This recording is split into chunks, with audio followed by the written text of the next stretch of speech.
It's a banger. Starting the post-Christmas time. Branger. Banger. Howdy, Cooper. Hello, Matthew. How are you, sir? I'm all right. How you doing? I'm actually starting to feel human again. Hey, that's good. It's been many moons. I basically am now calculating my life in the time before this last period of AIDS and the time since. And so far, I'm really enjoying the time since. What's up, Xavier, in the chat? So wouldn't that be? That'd be like Before would be AIDS good. and after AIDS. Yeah. Before and after AIDS. Yeah. Yeah, this is our new measurement of time. What would be the CE BCE equivalent? That's really insufferable. It would have to be like it couldn't mention the AIDS. be like nothing. Yeah, like it would Like be it'd like have nothing. it'd have to refer to the AIDS in negation. Yeah, like I don't know, like oppression, before oppression, and after oppression. Yeah, yeah. What's up, Jonathan Hemingway?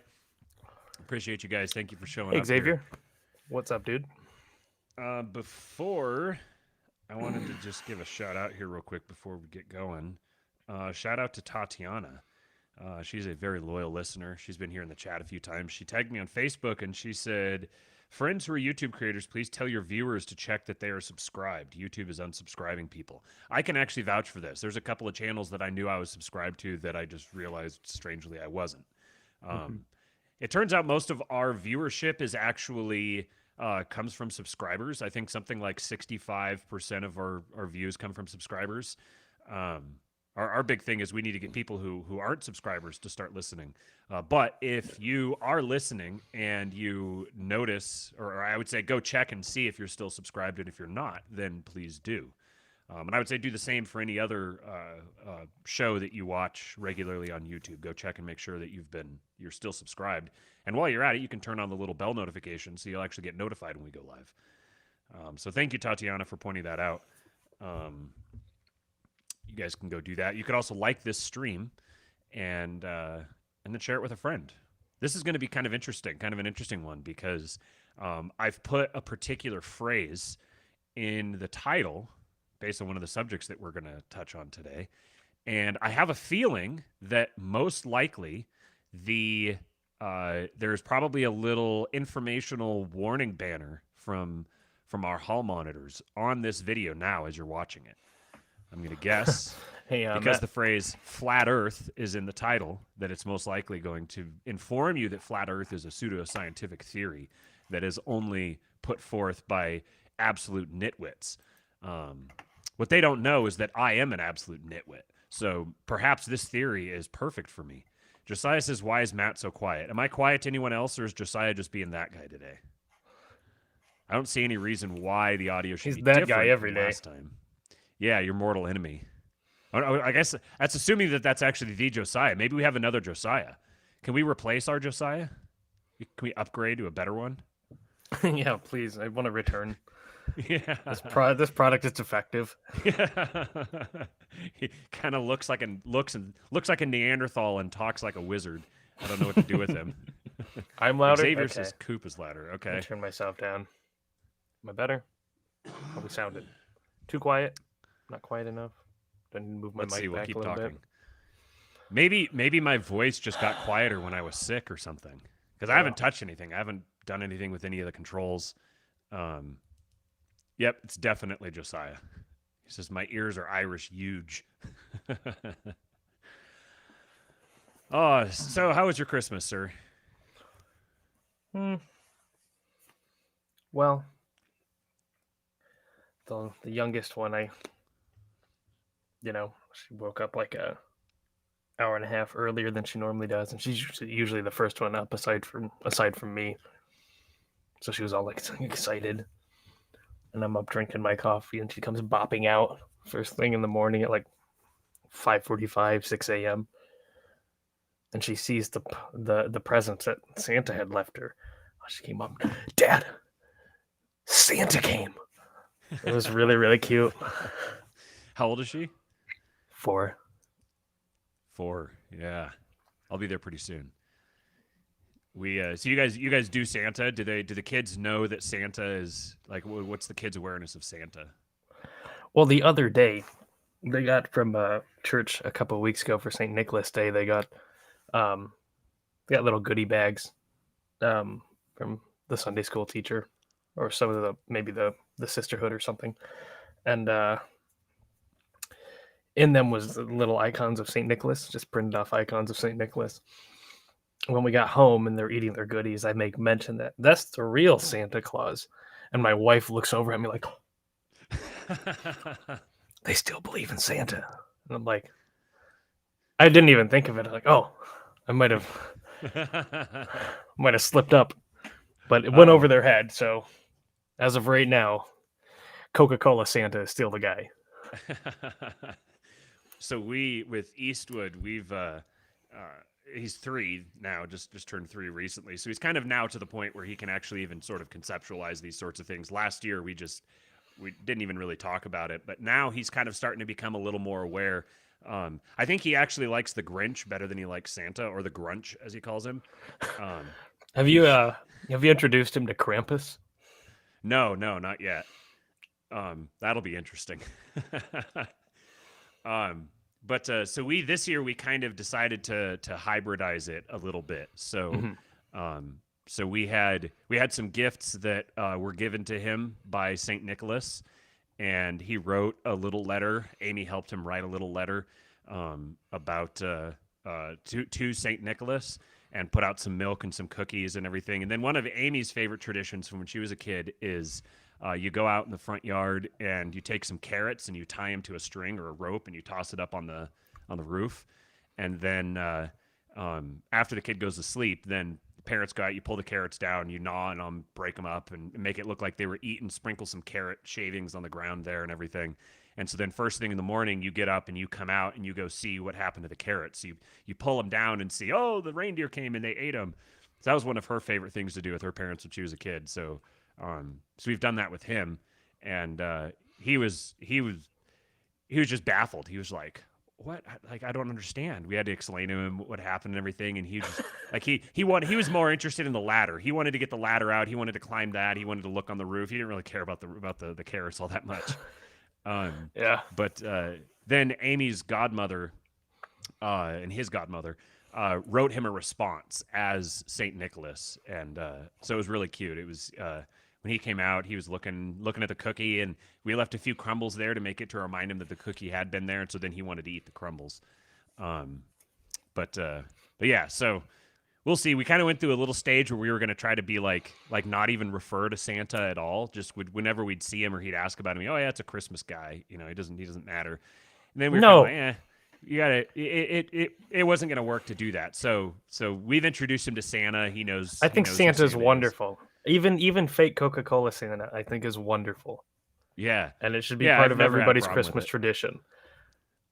I don't ever remember believing Santa was real, but I have always known about him. I'm sure there was a time where maybe I thought he was, but yeah. So that was our Christmas.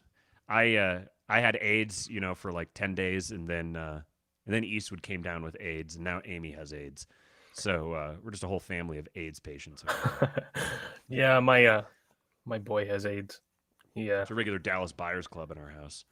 He's been knocked out the past 2 days with big fever. Poor kiddo. Yeah. All right, so today we've got a couple different subjects. They're, at least on their face, they seem completely unrelated, but I actually thought of an interesting way in which we can actually relate them. So the first one is on Christmas Eve, Tucker Carlson, our good buddy Tucker, put out a very, very interesting interview. And it caused all kinds of hue and cry, hullabaloo. I haven't watched it. Perfect. Because we're gonna. Yeah, I haven't watched this. I saw like 1 or 2 thumbnails and a bunch of people spurging out. So, have you seen House of Cards? Yeah, I think I watched season 1 or something like that. Okay. So you know who Frank Underwood is. You understand the character. It was a good show. Yeah, it was very, very good, very compelling. It was in Mhm. very, very many ways. It was kind of like, huh, okay, so they're telling on themselves. Mhm. They're actually this is kind of part documentary. We're seeing how things actually work, and they're being very honest about it. Um, so that makes this, I think, very interesting. There's a whole bunch of layers to this, and we'll kind of go through it. The interview is only 7 minutes long, so I figure we'll just play through it and pause it in a few points and highlight a couple of interesting Kevin things. Spacey really nailed the part too. Oh yeah, Probably because he's he's one of always them. been right.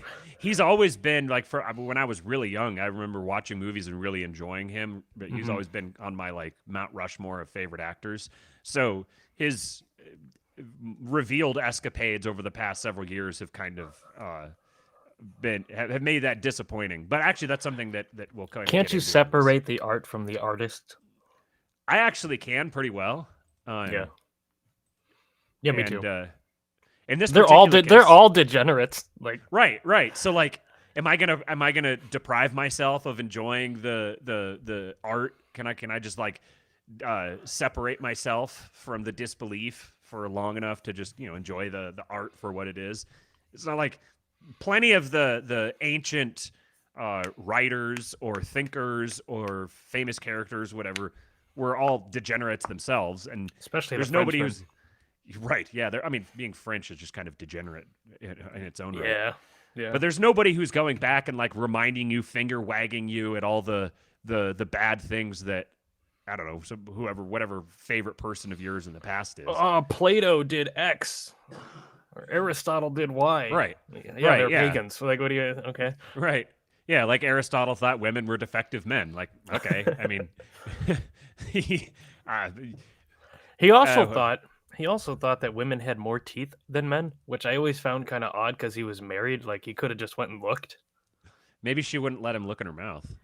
or maybe he was just married to a freak who had extra teeth. Yeah, yeah, that's true.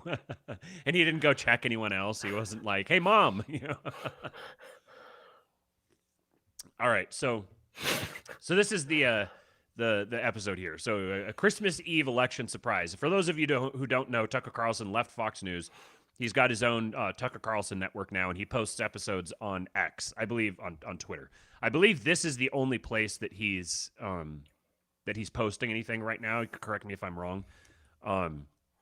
But shout out Tobias in the chat. He says, going to bed now, but hit me up when you have specific flat earth questions. Yeah, we're going to get into the flat earth topic a little bit later here. But I had an interesting conversation with Tobias about this the other day. And he's gone deep down that rabbit hole and can speak very knowledgeably to it. But we'll get into the flat earth here in just a minute Is after we he? get through this thing. Does he have like a particular stance? He's unconvinced on the flat earth front for now. He's He's not. unconvinced that it is flat or that it Yeah, is. yeah. Okay. He's a globe guy. Okay. He's open to being persuaded otherwise, but for the time being, he just hasn't been fully persuaded. Okay. He's globe. Yeah. We'll get into that more in a little bit more detail here in just a little bit. I don't have a Cooper and position on this either. and well, let's stay focused on this, Okay. and then we'll because this is going to I open would up a big conversation. I'll preface by saying I'm like tacitly in the globe camp just because that's the framework that I grew up with, that I can't conceive of something other than that. But I'm not married to it by any means. I'm totally open to whatever. Yeah, that's where I've been for a long time. Yeah, just give me a compelling argument. Yeah, right, exactly. And I think I'm starting to encounter some stuff that's the most compelling stuff I've ever heard. I wanted to share some of that with you guys a little bit, and we're not going to talk about it necessarily directly. I have a different direction I want to go with it that this will lead into. So okay, we'll play through this. Let me know if you guys can hear it when I start playing it, and we'll pause it as we go and talk about it. 2024 has not even. Is it good? Can you guys hear it? I can hear it. Can you can guys hear it? Okay. If you can hear it, they probably can as well. So I'm just going to play it, and if they can't, then we'll start it over. Begun yet, and it does seem like the presidential race is effectively frozen in place, if not over. We know who the candidates are. It's too late for another to get in. Some have already dropped out. But is it too late? Is there anyone in this country of 350 million people? Saver says it's loud. All right, I'll pull it down.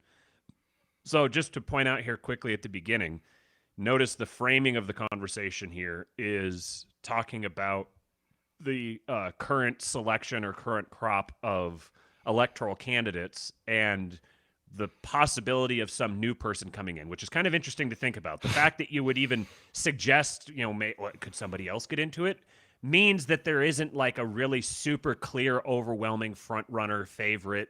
It kind of implies that you would even ask this question kind of implies that. So who all is running? I haven't paid attention at all. That I know of right now, there's Vivek Ramaswamy, Nikki Haley. I think Chris Christie is still there, and then Still, Trump, he's still obviously. trying. Yeah. Yep. Trump, okay. The pagan and guy. then Vivek, the pagan guy, who interestingly recently I posted this thing on Twitter, a video of his that he posted where he talked about the 10 Commandments, and he listed off all the 10 Commandments from memory, and there was one that he missed. He very clearly skipped it and like missed it, and I'd be very surprised if it was a coincidence, because can you guess which one it was? The Hindu Let's see.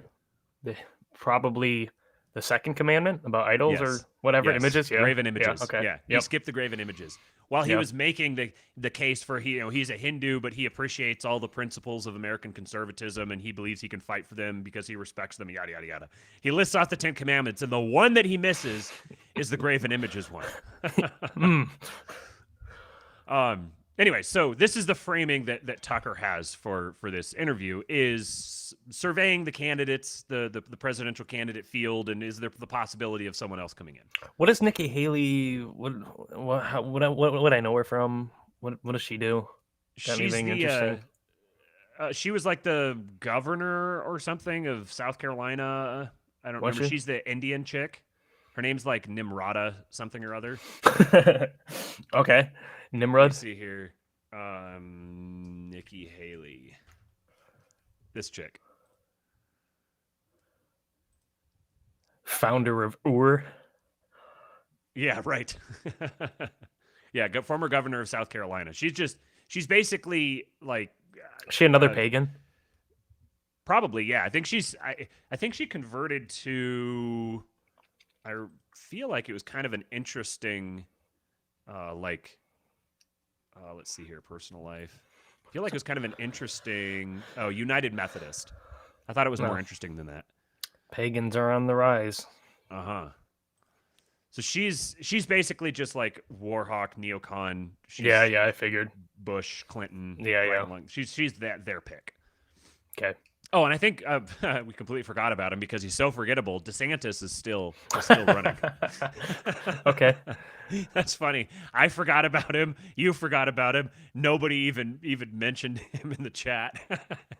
That's we're getting a little schizophrenic here, but like that is the Ron DeSantis campaign.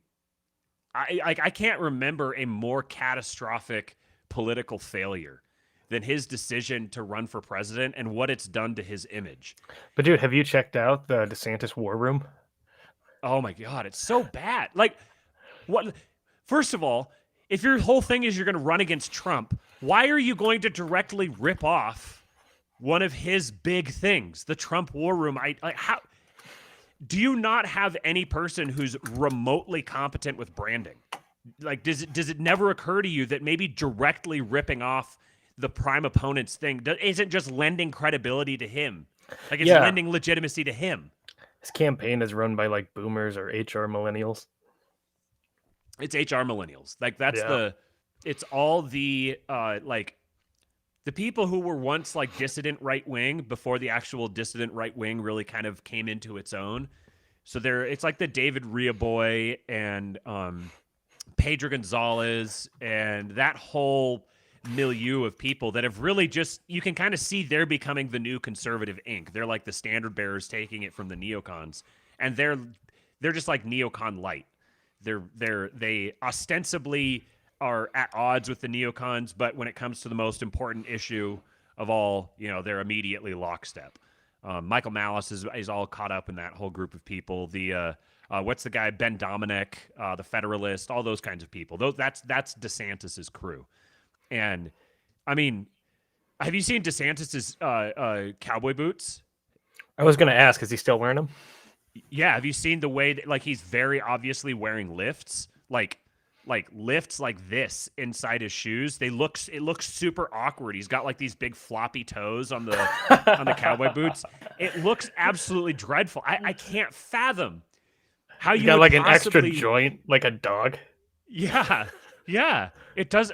I mean, so he's short, and you think he's going to pull poorly because he's short. Well, how about maybe you don't highlight the fact that you're insecure about how short he is by having him wear obvious Yeah, lifts? didn't what's that other billionaire who ran on the Democratic ticket? Michael Bloomberg. Didn't Michael Bloomberg didn't he do this? Didn't he, I think he had a stool. Yeah, he had a stool or in one of the something like that. debates. Yeah. So you're just making the same mistake? Like Trump Right. pounced all over that. He's gonna Right. pounce all over this. Make you look like a moron. Hold on, I'm gonna let the cat out. She's scratching at the door. Who's running on the Democratic ticket? The Democrat Party. The Dems. The demon rats. The demon rats. So far, I think it's just Biden. I don't think that there's any actual Seriously? named candidate or anything. There's people speculating, and I'm sure somebody will probably show up. But the only other major speculation I've heard is Gavin Newsom, and that's just political speculation. It is not even I don't think even rumored. He reminds me of like I don't know, like Satan or something. Like I'm trying to think of like his archetype. Who does he remind me of? What He's fictional character does he definitely, remind me of? What is Satan's it? not fictional. Not chaotic evil. What's the opposite of it? You have chaotic evil, neutral evil, and Lawful. Lawful evil. Yeah, he strikes me as like the absolute archetype of lawful evil. He just is absolute snake. It's like I get the same vibes from him that I got from Jack Nicholson in The Shining. Yeah. Total sociopathy. Jonathan I don't Hemingway says know. Pedro Gonzalez has been very disappointing. Yeah, he has. I liked Pedro a lot, following him throughout the Trump years. I thought he was fantastic, doing like legitimate quality journalism, lots of long form pieces and stuff that were very good quality writing. He's on Pete Quinones a few times, and he's gone fully. He's all on board with DeSantis to the point where like it's very obvious he's being paid to write and say these sorts of things and just nitpick and go after Trump in the most petty, obnoxious ways. It's there's no way that you get a guy as intelligent as Pedro who makes these sorts of just really amateurish mistakes, strategically speaking. Anyways, so we've made it 18 seconds through the video, so let's keep going. Okay. Who could jump in at this late date and re-scramble the calculus of electoral politics?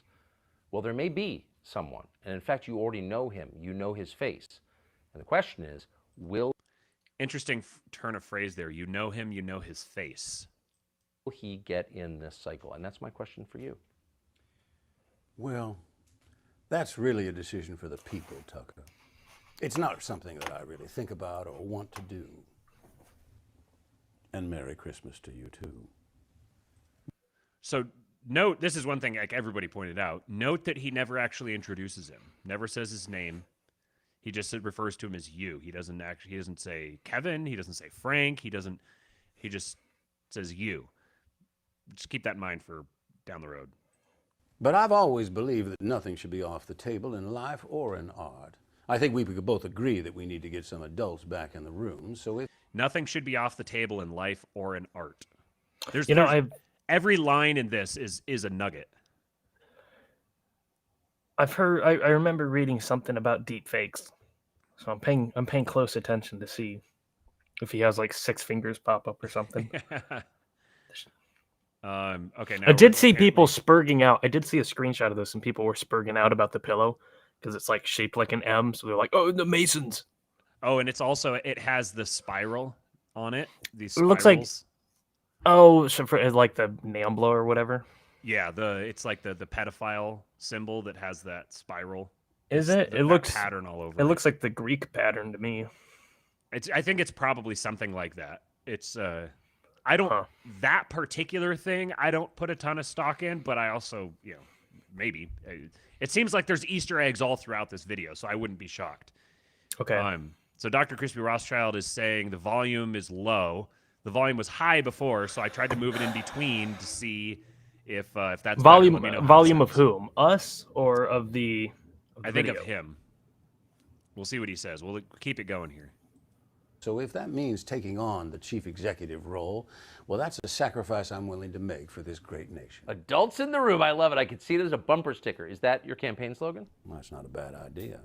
Look, I think first our country needs to stop apologizing and stiffen up. I mean, look, we got so many people running around with so many different issues like gun control, important issue. But let's be honest. The truth is, more people are killed by online trolls every day. That may be true.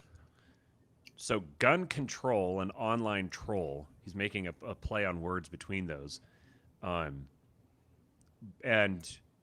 he's making, so the substance of it is he's saying, well, maybe gun control, there's this issue, but actually more people are killed by online trolls. Wait, what? Who's killed by online trolls? That doesn't even begin to make sense.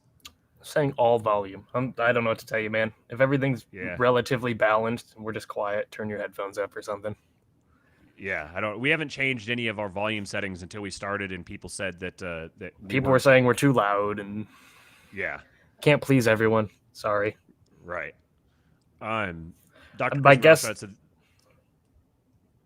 go ahead. I was gonna say my guess is this whole thing is a troll. Yes, that's the joke. And that's what Dr. Crispy Rothschild said, is that it's a troll. So that?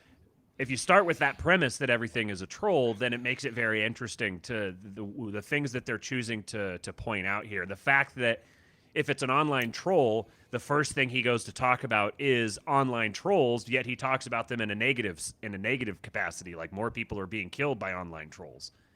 We'll keep it going. True, actually, but then they're protected by the First Amendment. And Tucker says that's true. It may be true, actually, but then they're protected by the First Amendment. Tucker obviously doesn't believe that more people are being killed by online trolls than by guns. So, like, these are the sorts of things that are people are like, oh, this looks so weird. I don't know why Tucker would do something like this. Well, obviously Tucker would know that this would be perceived as weird. So we can assume that there's like a baseline level of comprehension here. So granting Tucker knows it's going to be something really weird and he's doing it. So why is he doing something that's going to be perceived as really weird? There's got to be a reason for that. And before the doom pillars come in and say, oh, it's just because he's one of them and blah, blah, save it. There's no, if that's true, great, fine. It's less interesting. And I'm interested in the thing that's interesting. What's more interesting to me is that this is being done for a reason. And I want to figure out what that is. And they can say whatever they want. You believe in the First Amendment, I assume. Of course I do. Look, people spewing ridiculous ideas is nothing new, and they should always have that right. But the problem is, somewhere along the way, we started listening. And we should remember the salient words of Benjamin Franklin, who said, do not believe anything of what you hear and only half of what you see. And he wasn't telling people to stop talking. He was telling us to stop listening. So given all of this, that this seems clearly like a troll, he quotes Benjamin Franklin saying, don't believe what did he say? Don't believe anything you hear and only half of what you see. This is interesting. And why are we talking about the First Amendment? Like, why is this? We've got a 7-minute video. We're 2 minutes into the video or a minute and a half into the video, and they shoehorn the First Amendment in. So what are they trying to say here? So let's stop blaming bots and college kids and start telling leaders what leadership really means. Okay, so before, there was lots of people, online trolls are killing more people than guns. Now, let's stop blaming online trolls, bots and college kids, and start telling leaders what they need to hear. So he's completely reversed what he said before. And the other point is that he said that people have always been able to say like weird, whatever, loony things, but somewhere along the way we started listening. So who's being listened? There's something wrong with the way things are right now that has to do with listening to people saying absurd things. Given this is on Tucker's show, I'm guessing that the purpose of this isn't, oh no, people started listening to fascists and fascists are taking over everything. That doesn't jive at all. So this is a critique of listening to people saying silly, absurd things. And the conversation here is being platformed by the guy who, of everyone in the mainstream, is the closest to actually saying liberalism was a mistake.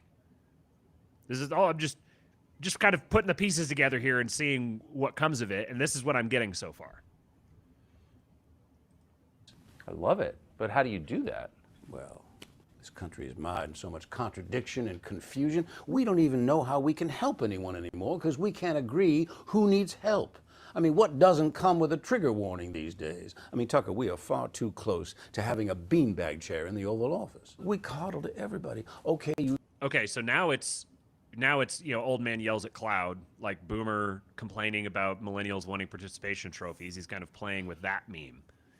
And he says everything is all confused and there's so many contradictions, while he is making confusing contradictions throughout. There's so many levels of meta to this. You have any thoughts so far? No, keep going. Okay, you think you're a rabbit, that's fine. But let me tell you something. You sure as hell aren't going to see someone walking through my White House in bunny ears and a tail unless it's Easter. Well, amen. But how do you think we got here in the first place? Fear, and then some more fear. That's been the consistent theme, fear. And that's why I'm going to keep saying we need to get some adults back in the room. Sounds like you're running. If you did run. Okay, so fear. Obviously, people have talked a lot about fear porn with the events of 2020 and with, he's talking about trigger warnings and people being coddled. And so people demonizing the fact that, there's all these boogeymen out there and ruling on the back of fear.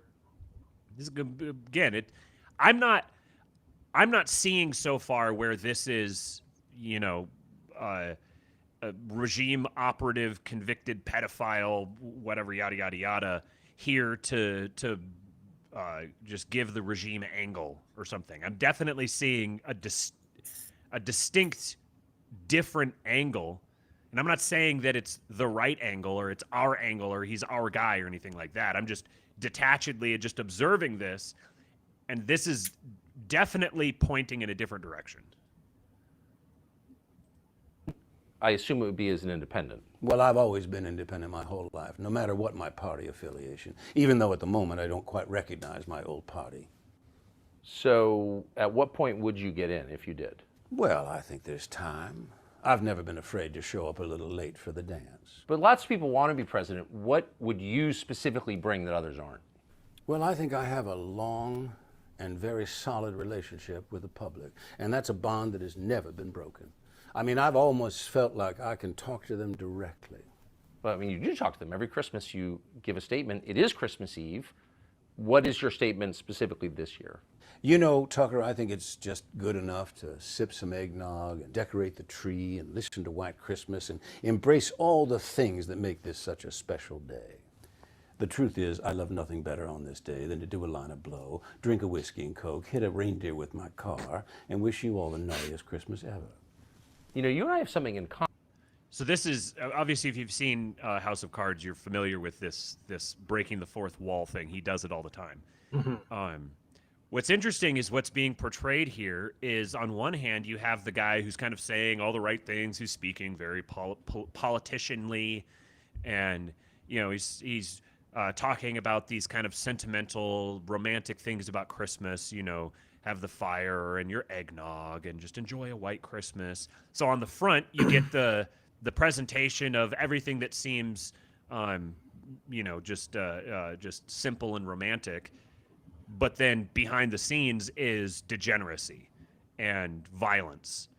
So it's almost like if you think of him as portraying the actual leadership class that we have today, he's putting on a performance and showing you what the leadership class is, how the leadership class behaves. On one hand, they give you this nice, polished, scripted presentation that's purely a performance. He's an actor. He's an actor acting. and he's an actor acting as an actor acting now in this video.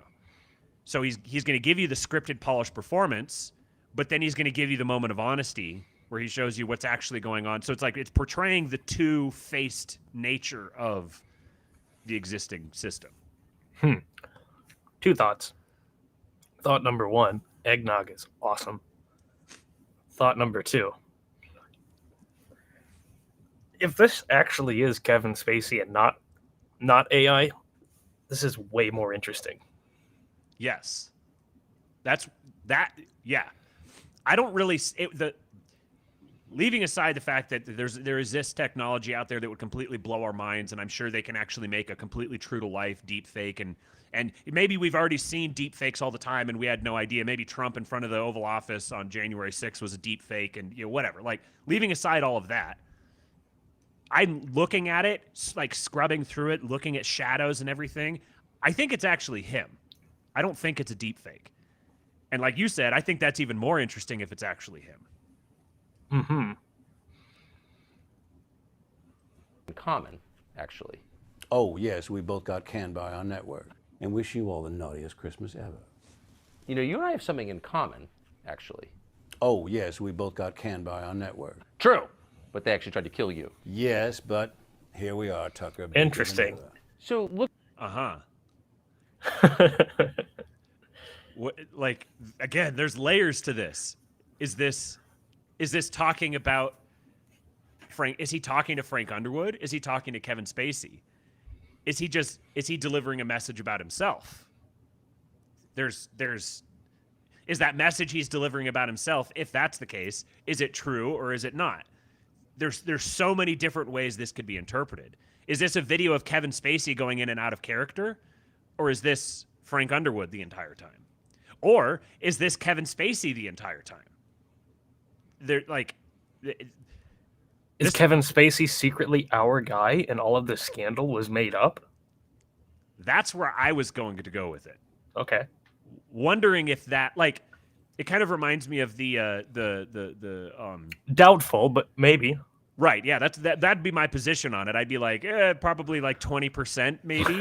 Like I'd still like 80% really don't think that he's our guy, but I'm very open to. I'm open to flat Earth something these new. days, so Right, yeah, same here. It's kind of like the Roman Catholic piece of the fiducia supplicans, I think is what it's called. The thing about the blessing the non-straight unions, the gay individuals. Yes, right. What all of the Catholics who were coping about it, what they were saying is, you don't believe the media with all this other stuff they say, but then the media says something about the Catholic Church, and then you just parrot it. Leaving that conversation aside, I'm saying that phenomenon they're describing, you could theoretically apply that to Kevin Spacey's situation. Like, we don't believe anything in the media, but then the media tells us that Kevin Spacey is a murderous pedophile, and then we're, see, because it proves that there's murderous pedophiles in office. This is where the media system has levels to it. You already are taking axiomatically the position that there's murderous pedophiles. So, you get an example of this. It just proves your priors. Right. So they're going to sell you one. Right. It reminds me of that. What's that called? Something amnesia.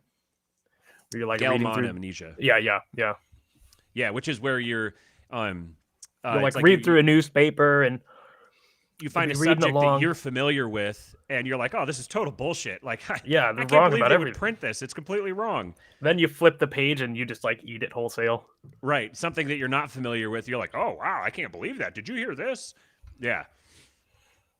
So yeah, they'll actually play on the fact that you believe that there's like cannibalistic pedophiles in office, and when they don't want. When they want to throw a guy under the bus, well, then what do? Well, just portray him as a cannibalistic pedophile, and all the enemies of the regime will just go,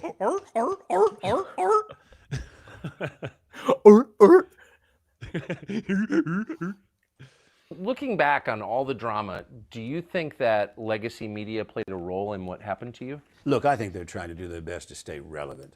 Look, platforms like X I mean, you move information around so quick that everybody else is just playing catch up. Legacy media's diligence has turned out to be they just cut and paste what some trusted outlet does. I mean, look, this will be a good example. Watch how they report on this conversation. There'll be 1 or 2 headlines that get repeated over and over and over. I think actually if Legacy media... More meta.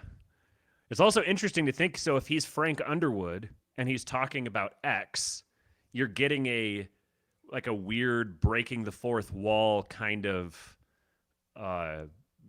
dynamic there, where you have the character in the show talking about a real life phenomenon. Because I'm pretty sure Twitter wasn't in House of Cards. I didn't watch the later seasons, but like at least as far as the show is concerned, in the House of Cards universe, there wasn't Twitter. Maybe it was, and I just don't remember. But that it was kind of jarring hearing that, like, this guy, this character from this universe talking about this thing from actual reality. This comment here, Xoni Bora? I don't know how to pronounce that. Sorry, man. Welcome, first-time commenter. This is obviously performance art of the highest order. Unfortunately, we don't know who the real intended audience is. Yeah, that's what's really interesting. Right. Who are they And talking is there to? multiple intended audiences? If it was, I don't think it's us. I don't think so either. I don't like. That's part of why I'm kind of hold your horses a little bit on the idea. Oh, Kevin Spacey's actually our guy, because it doesn't. I don't feel like this is directed at us. I don't feel like we're the ones who are supposed to be getting this message. So, there's so many different directions you could go with that. I don't think necessarily the takeaway here is, Kevin Spacey is our guy. That said, I still This Tucker's way of telling some people he has blackmail on them. I kind of think so, yeah. Yeah. And there's so the conversation now has shifted. So they went First Amendment, legacy media, X, and then they're going to round out the conversation here over the next couple of minutes. But very obviously, the subject of this has to do with reality versus perceived reality. Or like as our friend 2-Bit Jason likes to say, you have perception and conception, where you can conceive of something and then you can perceive something. And those things don't always necessarily line up. And in this particular case, it's very clear that there's levels of, like, somebody, this is just a performance. Well, that's kind of the point. The point is that this is a performance. It's demonstrating that these sorts of conversations that happen in this nice structured interview environment, they're all performances. Yep. They're performing it to prove to you that this is a performance. And they're doing it to make it to, like, I don't know, like completely make it as obvious as possible. They're using a fictional character to deliver the message. He's sincerely interviewing a fictional character, weighing in on current events. This is really revealing the nature of, and this is where it could be a message that is directed at maybe not us, but at the broader population, where it's kind of like, it's like a performance art piece that shows, hey, this is what's actually happening. This whole thing is all performance. We're doing an obvious, elaborate performance to demonstrate how everything else is all performative. The whole thing, the whole perception of reality that you have based on what you're seeing in the media is one nonstop movie. This is like from the moment that you had 24-hour news programming, that's when the movie began. The movie has been running nonstop. Everything that we're seeing through the media, through the television, through internet journalism, this is all a performance. Many people who are involved in that performance don't even realize they're in that performance. It's kind of like what's the movie? Jim Carrey lives in a dome. The fake reality. Just completely spaced on the Truman Show. Yeah. You get all of these people who are actually participating in this system, journalists, personalities, people following along. It's like each individual one of them is Truman. They're all participating in this Truman Show because they think it's real. But the whole thing is all performative. It's not actually ever grounded in any kind of reality. It's It's abstractions from reality, interacting with abstractions from reality, and together abstracting further from reality. We're all Truman. But then there's a degree We're to all which main characters. Main character syndrome is a increasingly a big thing. You got people in video games and people on social media, people doing live streams like what we're doing. Everyone's starting to get main character syndrome. But it's interesting that like if everything is a performance, then is anything a performance? Where is the line between performance and reality? Right.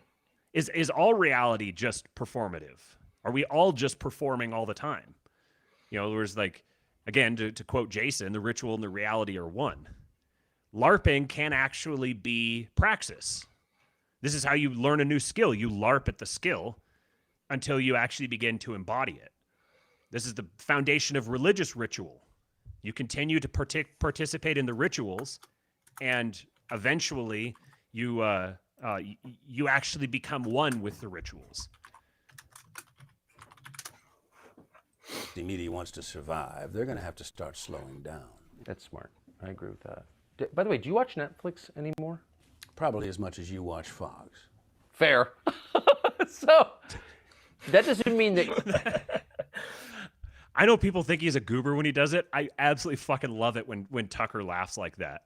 It's like a little bit of his obvious humanity leaking through that I like. It was also interesting, like contemplating asking a character on a Netflix show if he watches Netflix. There's another weird meta thing there. That you're gone though from Netflix. I don't even know if you're aware of this, but every time a person pulls up the Netflix app, this angle here is the first one that really makes me think, like, makes it Kevin Spacey looks kind of fake here. And it probably just, it could be easily explained as just the nature of the light. And there's plenty of camera angles that you can take that make it look fake even when it's actually not. And that may be what's happening here. But I know that this is a very interesting camera angle to choose. Like actually showing him in the picture versus just shooting over his shoulder at Tucker. Because I don't think when it flips the other way, I don't think they have a shot of him without Tucker in the picture. So it's interesting that they have this shot of Tucker with him kind of awkwardly framed here in the picture. that doesn't mean that you're gone though from Netflix. I don't even know if you're aware of this, but every time a person pulls up the Netflix app, you're there in some way. Have you seen this? Yes, you know what that is? Boom, boom. So it is bizarre that they decided to publicly cut ties with me on allegations alone, allegations that have now been proven false, because I don't think there's any question. Netflix exists. This is where I didn't watch the last season or two of House of Cards, so I don't remember the details of the show. And I can't, is that, when he's referring to allegations, was there a plot line in the show that had to do with allegations and him getting, this is where things are starting to really get weird, because is this now Kevin Spacey talking about his allegations and something that happened with Netflix parting ways with him based on his allegations that have now been proven false?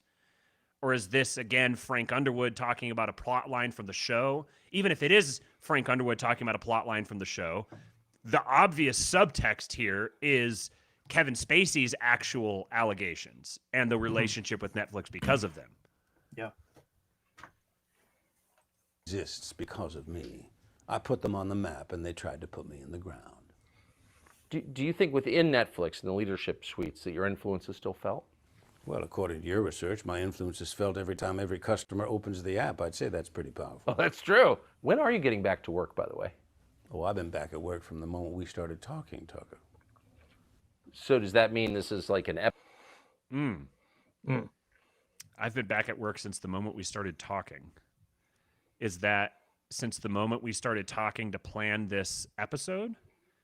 Is that since the moment the camera went on, he's been back at work? Another interesting one. an episode, or is it real? Well, it's there you go. probably a little of both. Episode, or is it real? So does that mean this is like an episode, or is it real? Well, it's probably a little of both. I mean, Tucker, what's Hey, go back. true, what's false? How far? Yeah, right there. That's true. When are you getting back to work, by the way? Oh, I've been back at work from the moment we started talking, Tucker. So does that mean this is like an episode, or is it real? Well, it's probably a little of both. I mean, Tucker, what's true, what's false? What's life, what's art? What's real, what's performance? I love it when these things intersect because then it gets interesting. What role do you see yourself? That's like now it's like everything we've been talking about and kind of hypothesizing about. Now he's putting a fine point on it. He's calling it out directly. What's real? What's art? What's performance? What's not? It's fascinating when these things intersect and you can't really tell the difference between them. The meta levels are off the charts. I love it when these things intersect because then it gets interesting. What role do you see yourself playing going forward? I will play whatever role the public wants me to play. And what about you, Tucker? What role do you want to play? I mean, if I run, I'm going to need... So that's interesting. This is the first time here that suddenly he turns a question around on Tucker. The whole time it's been him asking, Tucker asking him questions, and now suddenly he pivots it and turns it back around on him. So it's very clear. You can tell through this, and especially with the question he asks and the way Tucker answers it here.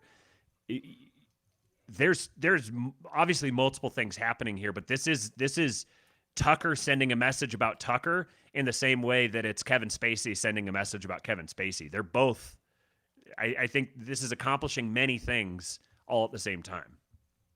me to play. And what about you, Tucker? What role do you want to play? I mean, if I run, I'm going to need a vice president.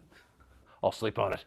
But, I mean, people have already gotten out of the race. People have dropped out already. Have you thought? What do you think of those? Well, you know, it's a little bit like jumping in the jacuzzi with a boner. You know what? Make sure we get that line again. Tucker's holding up notes here. It'd be really interesting to be able to zoom in on him and see what the notes actually say. I don't know if anybody could actually do that, if it's possible to get zoomed in on it.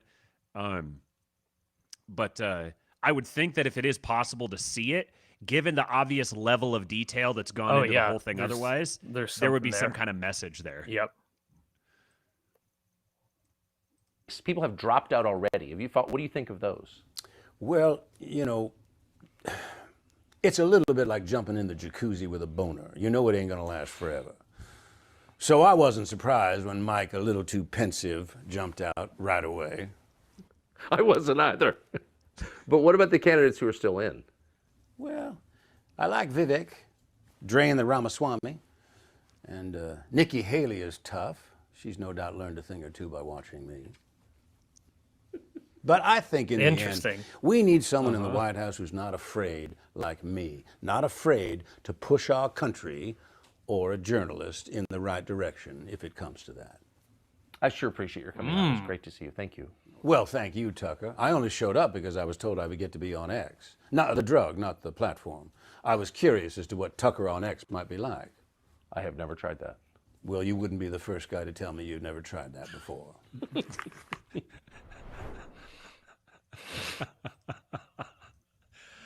Okay. So that line, we need someone tough in the White House who's willing to push our country or a journalist in the right direction. Do you remember what happens in House of Cards? The journalist gets pushed in front of a train or something like that? Yes. Yeah. He pushes the journalist in front of a train. That's obviously a reference to that. So tying this back in again to the First Amendment and legacy media. The new Civil War movie. It's going to be based off of Kevin Spacey as president. Yeah. Oh, man. Wouldn't that be amazing? Oh. And this is like a commercial for it. We're really starting to blend reality and fiction here. This is funny. Kate says, For some reason, this feels very meta to me. I can't explain why, but that feels like the best descriptor for this. Like I'm playing a dude disguised as a dude disguised as another dude. That's another really good movie. So that subject there, the big thing that where I see this overlapping now with the flat Earth conversation is this idea of perception versus reality, and getting these like abstractions away from reality and abstractions built on top of abstractions.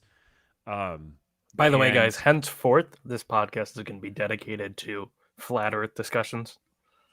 Yeah, this is the last time we're ever going to talk about anything not directly pertaining to flat Earth. From now on, it's actually just going to be us explaining to you why the Earth is flat. We just encountered the subject just recently, but we're actually experts in it already, so we're gonna pass on our expertise. Yep, putting all our eggs in that basket. You know, Matt, what would be a great idea is if we started playing tricks on the audience. That's a good idea. Don't tell them though. Should I be Tucker or Kevin Spacey? You be Tucker. Okay. I like being the more interesting person. Okay. What if he's not speaking as Frank Underwood or Kevin Spacey, but as his Call of Duty role as president, where he suspends elections and fights a multi-front war by... There's another... He was in the Call of Duty, wasn't he? Yeah, that's right. He was. Yeah. I do think that this really is signaling to whatever extent this might be directed at us, I think that it's signaling a change in the way that presidential candidates, politicians, influential world leaders relate to the public. I think that we're going to look video back games? on this as... Was Call of Duty just predictive programming for the 12-year-olds? Yeah, right. But that's the thing, is that video games, movies, social media, especially with things like the metaverse and all this stuff, like the lines are really beginning to blur. I think I'll make I guess kind of a rough prediction here, that I think within our lifetime, we're going to have a president who is a fictional character. This kind of ties Trump, into the... You kind of already had that with Trump. It's kind of like to a degree, yeah. Like that's kind of the first step in that direction. I think we're moving toward... you can see this in two directions. We talked about the Red Caesar, the person versus persona episode we did a couple weeks ago. Did we actually talk about that? Yeah, we did. It's kind of hard to remember now, but we actually did discuss it. So you can have like the personality of Red Caesar that could actually rule through different actual physical people versus having like one actual individual person. I think this is really a reality that has existed in the past. We just don't necessarily think of it that way because it's easy to just think of, Napoleon or, Alexander the Great or whatever. But really those guys had the force of personality. They had the I guess pseudo demigod status.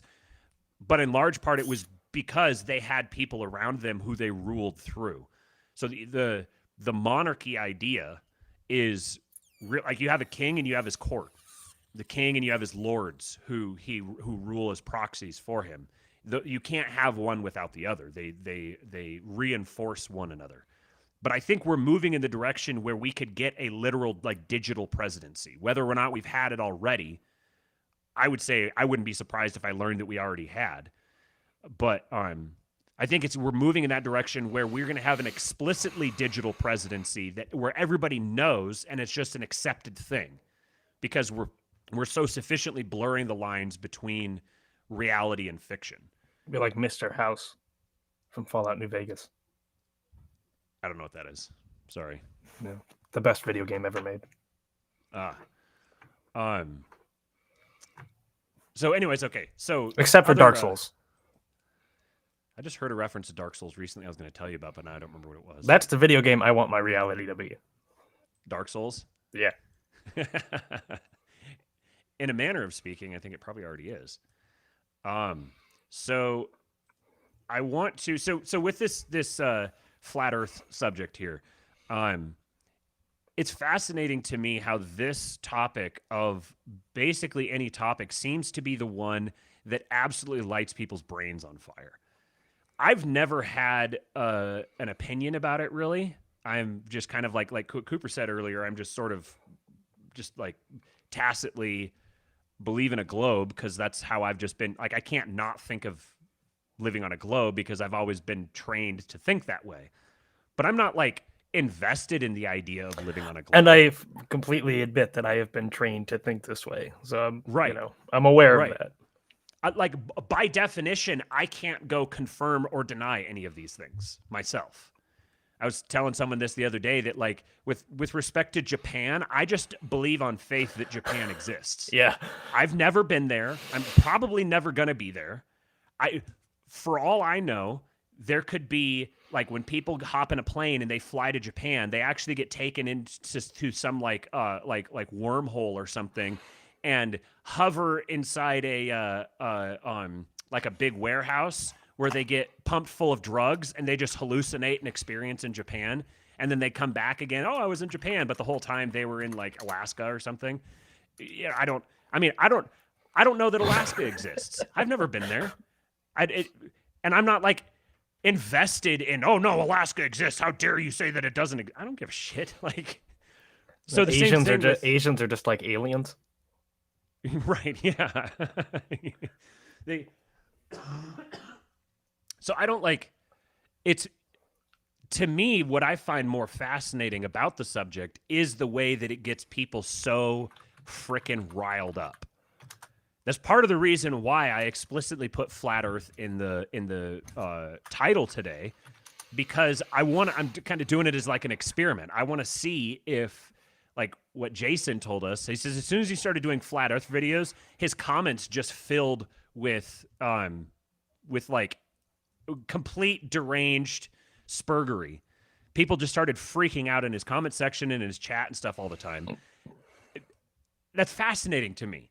I think it's absolutely fascinating that something as put it this way, of all the people on the I almost said on the planet, of all the people on the earth, on the pancake, a tiny micro fraction have ever even been in a position where they could comprehensively say one way or the other.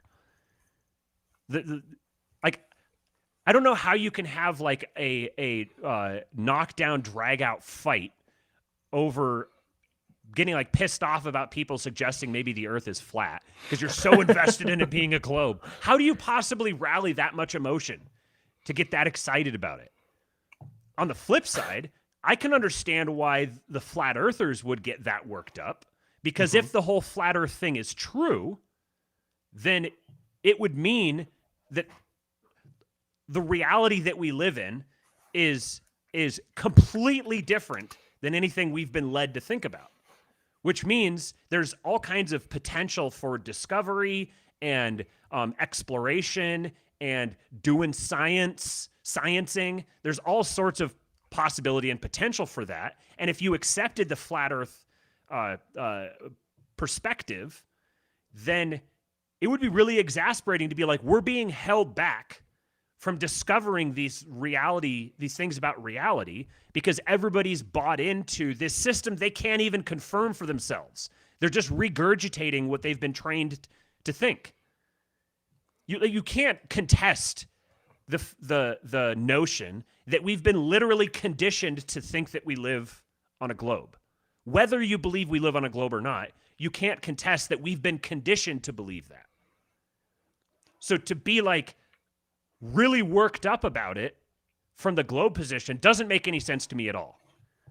To me, as someone who's believed in a globe my entire life, I'm fascinated by this proposition. Wait, you mean there's some new scientific discovery that we could make that would completely change the way we look at reality? That would fundamentally change like our understanding of the world and the way we relate to the world? That sounds exciting. Maybe there's nothing to it, but it's very interesting to me to suggest that that could be the case. So what I was thinking about with this is, and I can kind of confirm so far, it seems like People the are comment already section has picked up as soon as we started talking about flat Earth.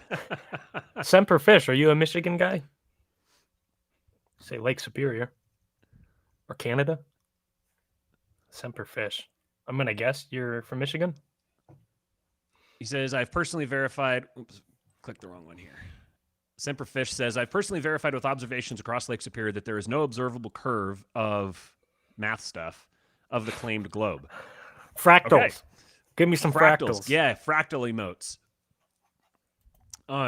Well, Emmanuel says, too bad flat Earth promoters usually have a very Gnostic worldview, but taking only the what and not the why, they have much more credibility. Yeah, very much agree with that. Yeah. And I think that I've seen a number of people who have they've used it as like an argument against the proposition of flat Earth that many flat earthers are like neo-Gnostics.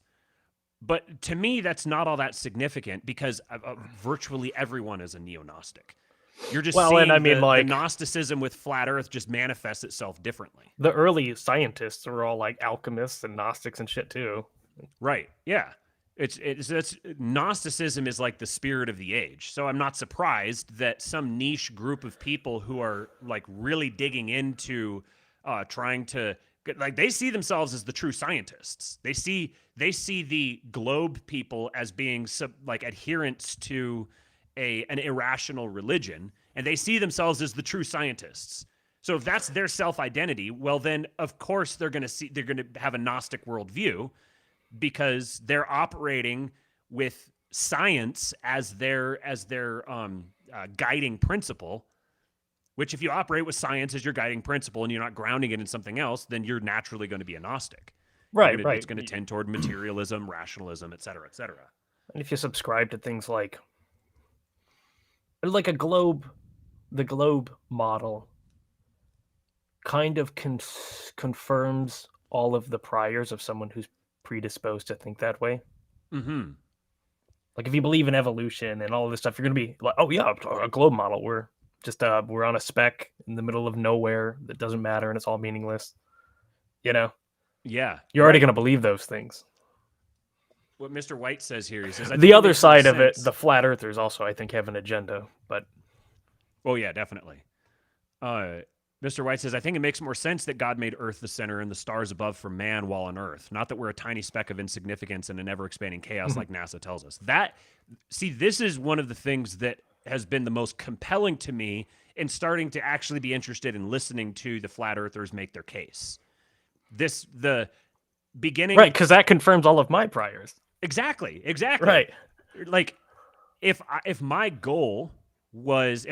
So just suspending disbelief completely and just kind of reasoning through the hypothetical here.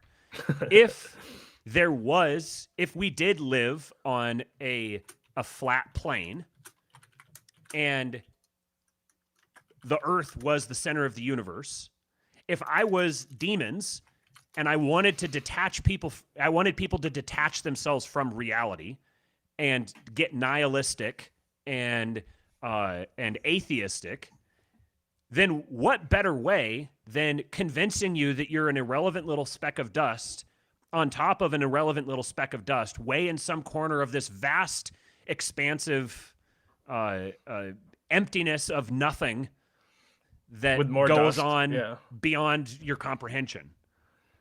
Like that's a very nihilist-inducing perspective. So if I suspend disbelief and I reason through it like that, then I think, okay, well then that means what I would expect is someone suggesting that this globe model of it being a tiny speck of dust on a speck of dust in a gigantic galaxy full of a Googleplex of specks of dust. I would expect someone challenging that to create something akin to an immune response where people irrationally lash out and freak out. Mm-hmm. And what do you know? That's exactly what happens. If you try to make the case we don't live on a globe, then people spaz the fuck out and lose their minds. It's not possible to have just like a cool, detached, interested conversation about it. And it's interesting. Dr. Crispy Rothschild's got me thinking this way because he said Square Earth Rising. in the chat. It is interesting the reaction you get. You only get that kind of immune response reaction if you're arguing for flat Earth. If you're arguing for like square Earth, nobody gives a shit. Yeah. Which kind of like suggests that maybe there's something to this. Why are people reacting so strongly to this? Yeah, that's a really good point. That's interesting. I hadn't thought of it that way. Dr. Or like Christy triangle Rothschild. or dodecahedron Earth or whatever. Or like what's the Mobius strip Earth? Yeah. Dr. Crispy Rothschild said, "Can I ask you idiots a question?" No questions allowed. Please do not ask us anything. Please leave. Mr. White said there's an alternative that still places Earth at the center, but still a sphere, and then some debate whether that globe in the center is moving or the stars around it. It doesn't have to be flat. In Spider either says, case, whether flat or globe, I am sympathetic to the geocentric model. yes. I'm agnostic on the shape of the Earth, but these days I find myself probably as a result of being influenced by some of the church fathers with a kind of geocentric model. That makes sense to me. Right. And for me, like the longer I've been around orthodoxy, the more the idea of a heliocentric universe just doesn't, heliocentric solar system just doesn't jive for me. It just Okay, I was gonna. Okay, the other one I was gonna reference, which I think this Spires dude is referencing, is that hollow Earth theory. People don't really get worked up about that one either. That's true. Yeah, unless you associate it with Antarctica, right, and then people start freaking out again. And, yeah, right. Which is interesting because the Antarctica thing is a very core part of the flat Earth perspective as well. So it's kind of like the closer you get to, like, if we're suspending disbelief and just assuming for the sake of theorizing that the flat Earth, or more accurately, maybe the plane Earth, plane, the plane Earth model, if you assume that maybe that actually is true, then it would make sense that anything that gets close to it causes like demonic spaz outs, because you're actually undoing some of the most, because like if the plane Earth model is true, the globe Earth, what would you call it? Like brainwashing, mass delusion is the most epic mass delusion in the history of humanity. It is absolutely massively profound how much of a delusion it would be, which is, I think, part of the reason why, to kind of counter what I said earlier, part of the reason why I do think it's understandable that some people freak out when you suggest that. Because then you're basically, to suggest that the Earth is anything other than round is to say that humanity has been engaged in a massive cosmic mass delusion for centuries.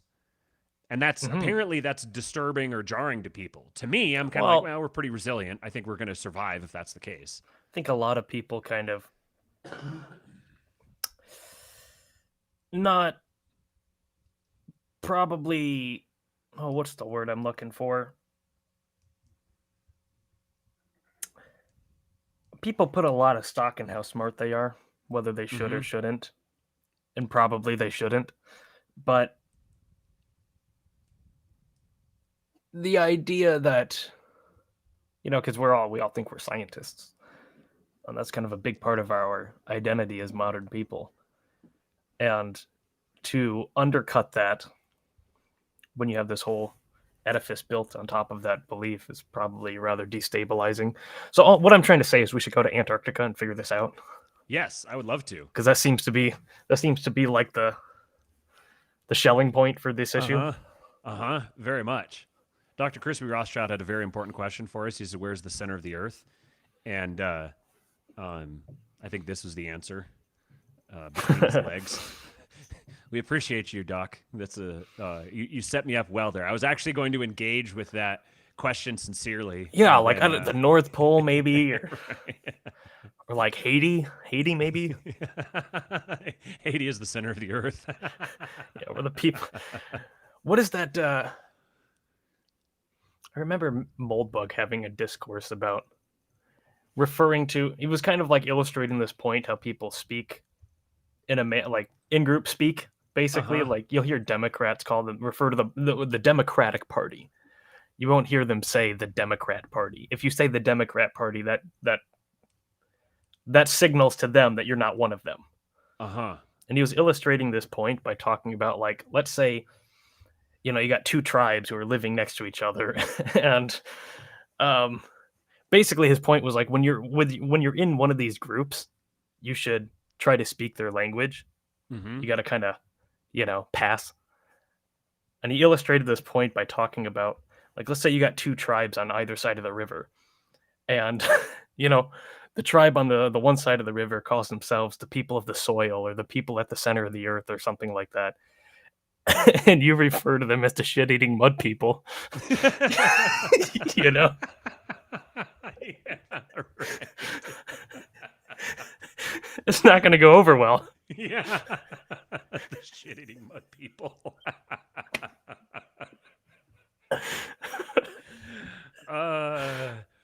That goofy Jew gets some good ones sometimes. Yeah. So I wanted to leave you guys with this. This is essentially, as I'm looking for interesting things to pass the time and stuff to inform myself on, I encountered this guy's videos the other day. And this is the first time that I've actually started giving Flat Earth any sort of credence, in large part because of this particular video, where it's basically the first time that I've ever seen someone actually propose a positive or like an affirmative theory of what it could be, versus just like all the stuff of ships going over the horizon or shadows cast, or like all that sort of thing. Like, I think it's interesting, but nothing's going to change my mind either way. I could sit here and listen. Okay, this guy makes his case. Okay, this guy makes his case.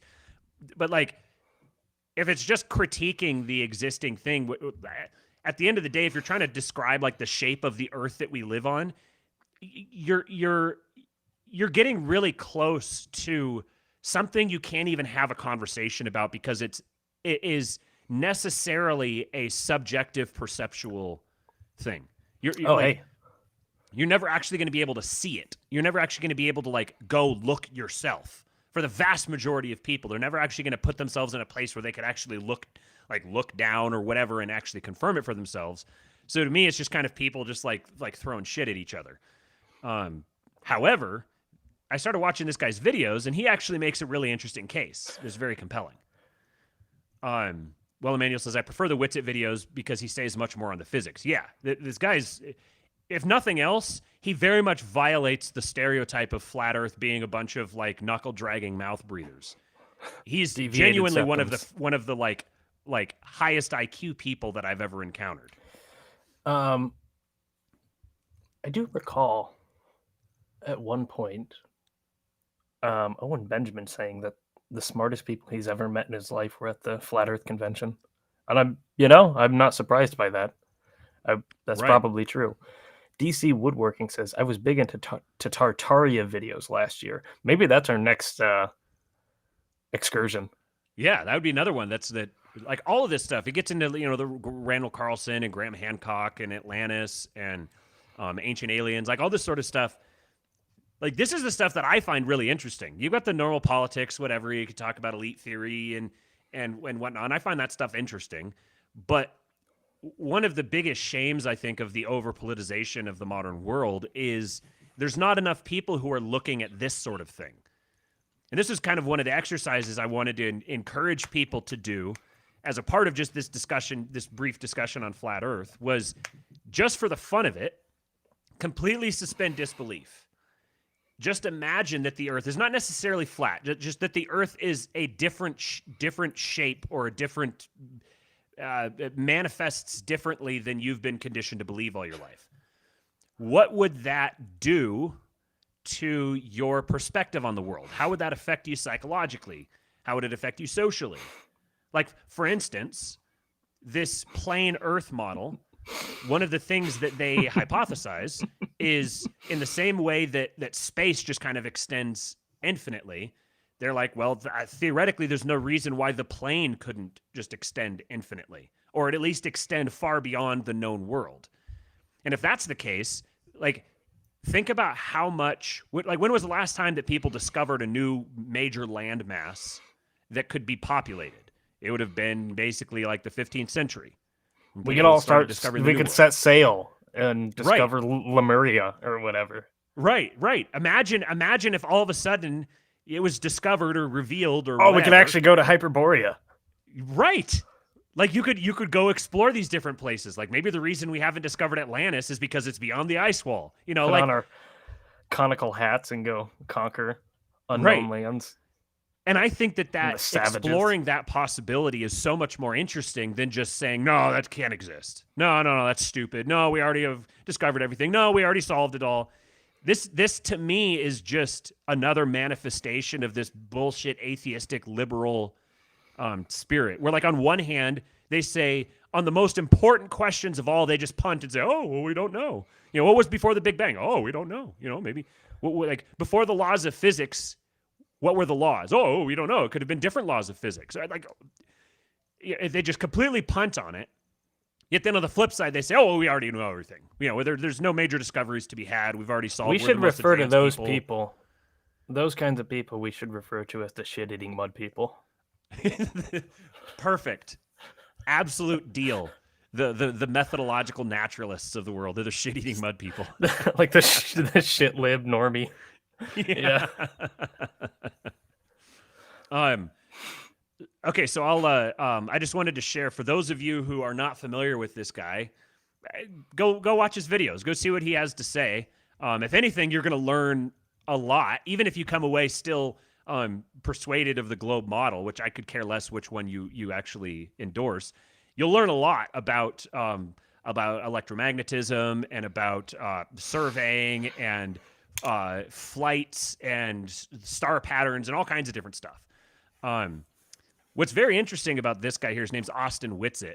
He is, apparently he's one of, like, the real OGs in the flat Earth community.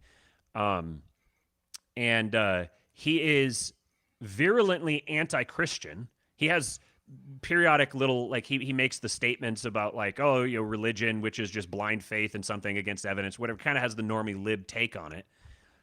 Yet then I watched a debate that he had on Modern Day Debate. It was actually the same event where Andrew Wilson BTFO'd Matt Dillahunty pretty entertainingly. At that event, this guy who is a anti-Christian flat earther debated creation versus atheism, and he took the creation position. So he's a anti-Christian creationist flat earther. To me, I just love encountering people like this, guys that kind of completely break the mold. And then it turns out he actually makes some really compelling points here. So I just wanted to share, I don't know if we'll go through this entire video, but there was a couple points in this video that really just kind of made the light bulb go. And I was like, oh, maybe there's actually something here worth listening to.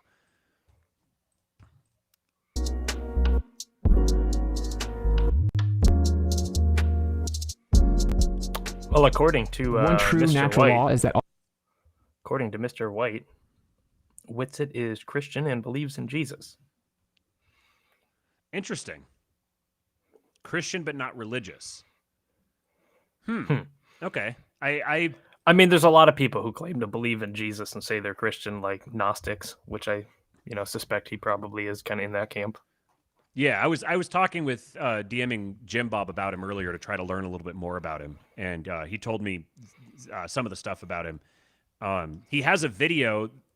He says his video is called "Christianity Debunked," I think. So that's where I was deriving. I haven't watched the video yet. He has Owen Benjamin's worldview, kind of. Okay. Okay. So he's definitely creationist. I knew that from that interview. But then I saw a video that said Christianity debunked, and he's very hostile to religion in general. Really, what this tells me, just kind of from my own experience, this guy is opposed to Christianity because the only Christianity he's ever encountered is Protestant Christianity.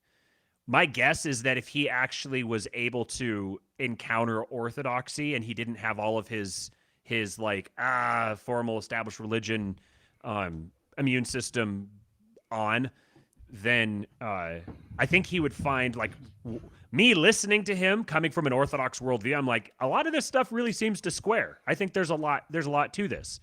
I mean, he quotes Nikola Tesla very affirmingly, and Nikola Tesla was the son, I believe, of an Orthodox priest. Mm-hmm. So I don't know if Tesla himself was religious, but his dad was.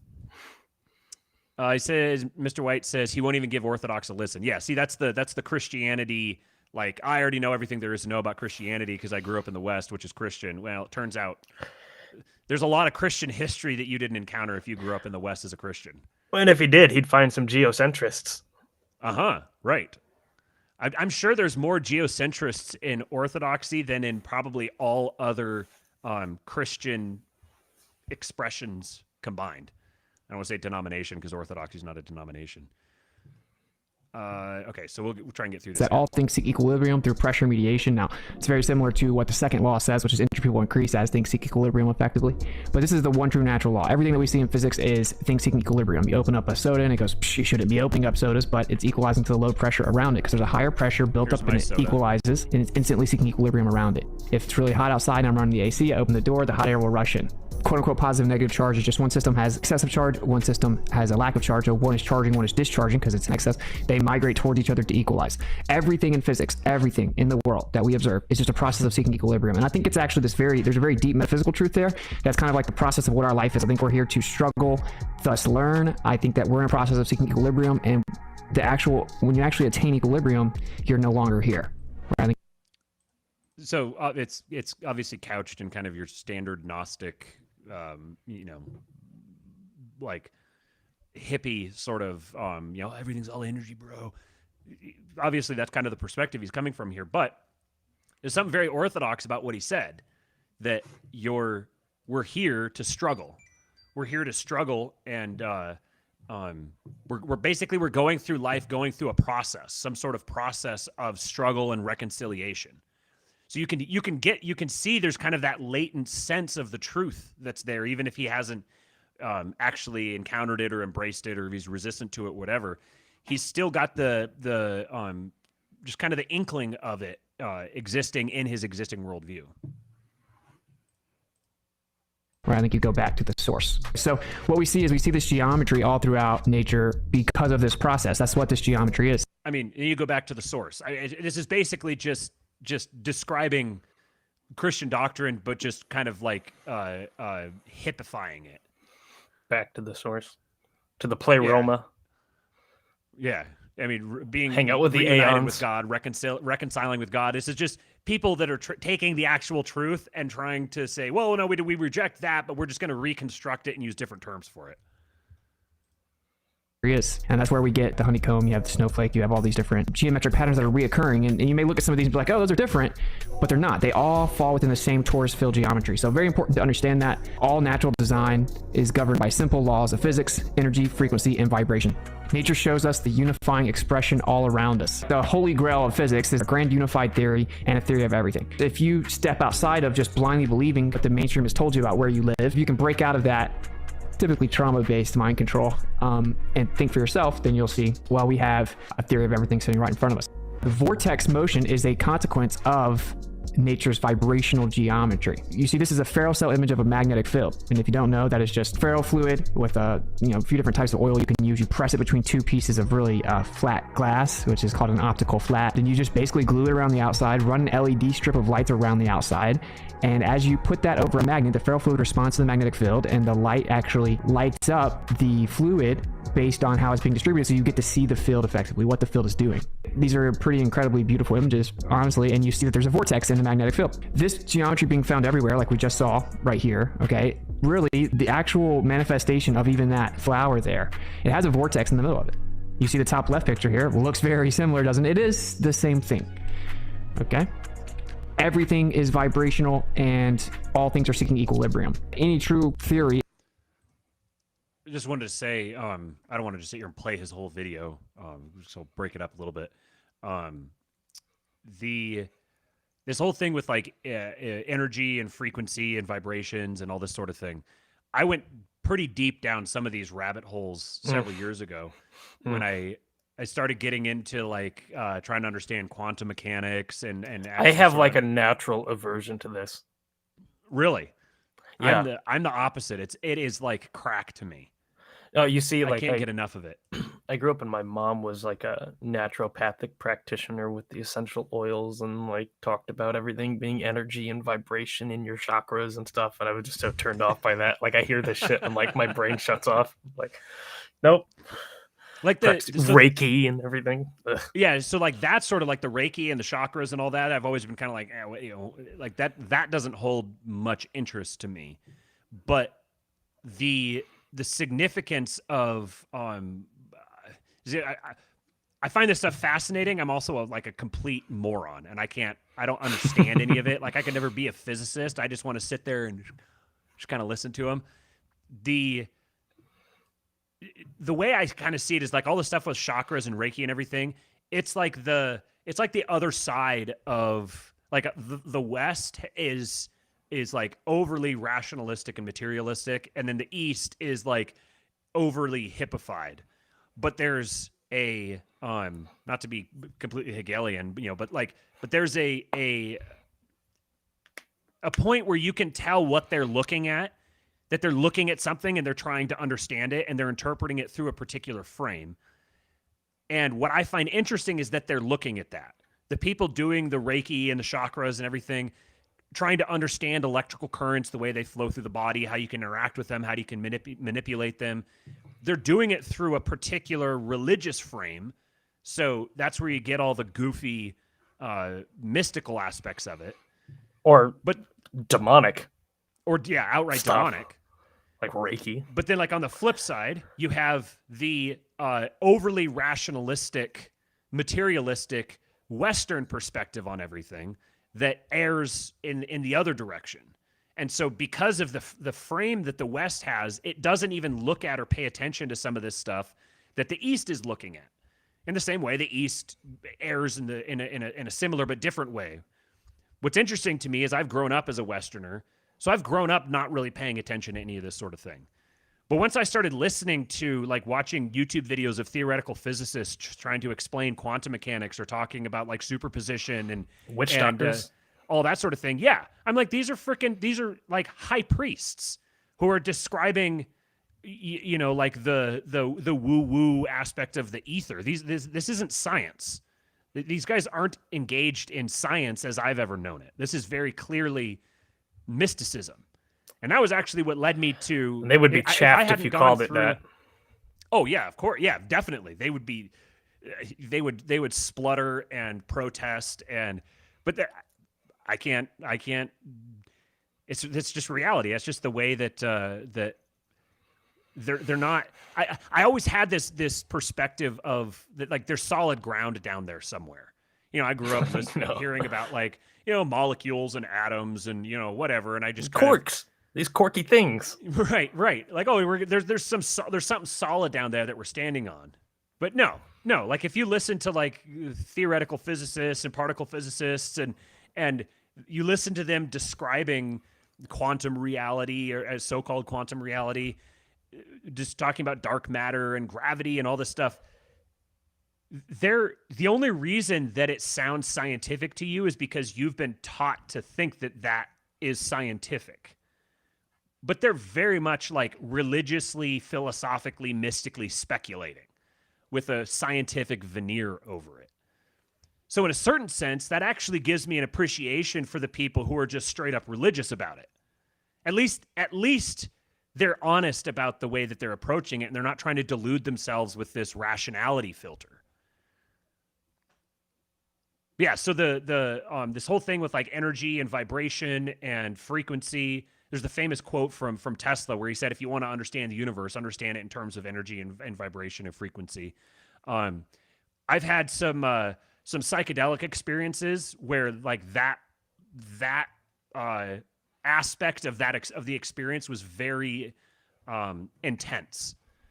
Experiencing frequencies and being kind of like tuned into a frequency, like hearing something you don't normally hear and recognize, like being able to hear a light near you in a way that you normally don't. Like, your senses aren't normally tuned to be able to pick up those sorts of things, but you pick up on them differently when you are in an altered state of consciousness.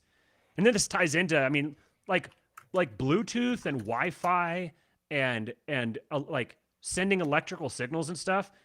A few hundred, several hundred years ago, this would have been like voodoo magic. So again, the only reason why you don't see it as voodoo magic is because it's something that's familiar to you, but it's really just voodoo magic with a scientific veneer over it. Anyways, we'll continue with the video here. Theory of physics that's going to really progress us is going to be a theory of everything. Everything's going to have to be connected. Well, it is all connected. There's a common factor, vibration and charge, what people call charge, elementary charge even. So everything's electric and everything is vibratory. And this is where you would get this depiction of where we reside. We have a magnetic field in the earth. We would live on that plane right there. And then basically you would just have the ripples within this geometry going out around us. How does day and night work on the earth if it's flat? Like, okay, there you go. Let's check it out.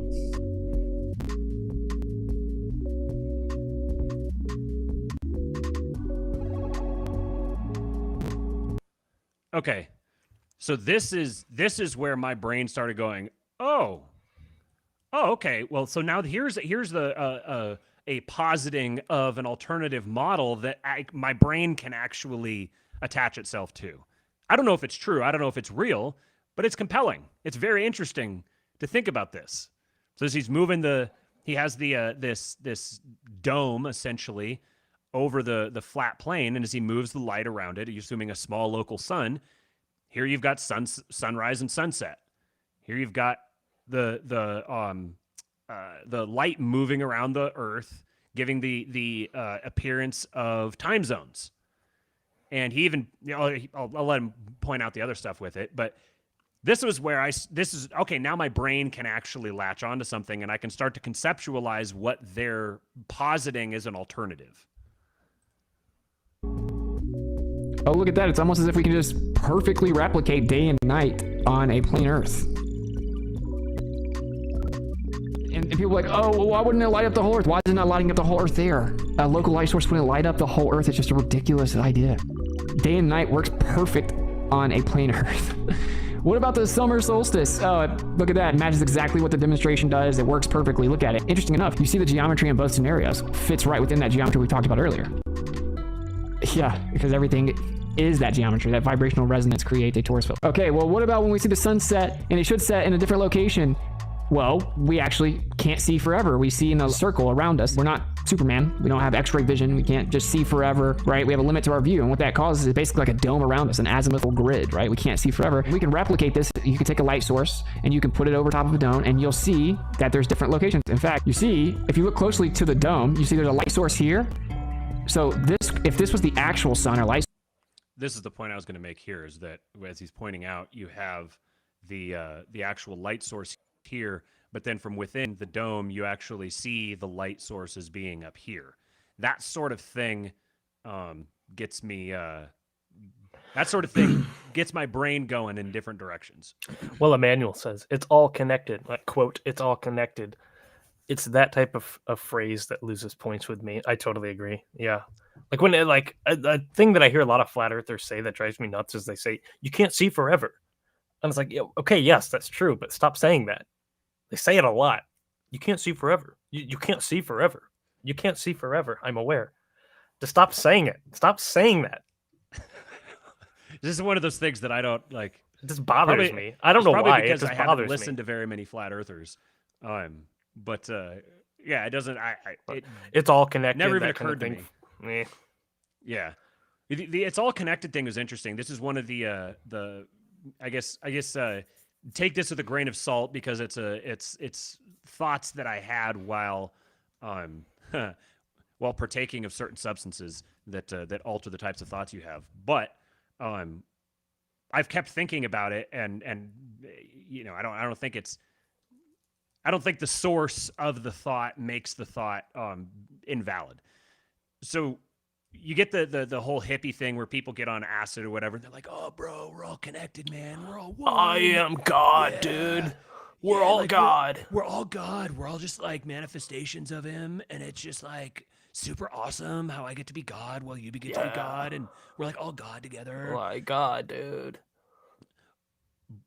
Thinking of it from like a scientific, like a Western, very neutered rationalist perspective, though, if Do you have like the ship of Theseus? I have to think about it now because of the Lord of Spirits episode where they called it Theseus's boat, and so now it makes me have to think about what it actually is. So the ship of Theseus, where you replace all the parts of the boat to after a period of time, it's no like, is it still the same physical thing, even though all of the matter in it is made up of something different?